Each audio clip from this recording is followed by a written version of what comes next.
How to verify the number in Shopee. Hello everyone. In this video, I will show you how to verify the number in Shopee. First of all, open up the Shopee site in the web browser. Then choose your country or region to get full access Shopee site. Make sure you log in to your Shopee account.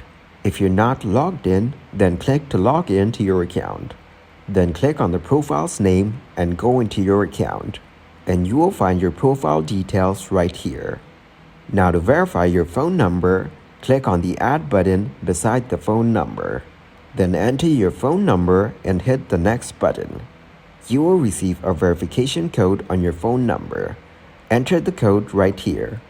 After that, your phone number will be verified successfully. Thank you guys for watching this video.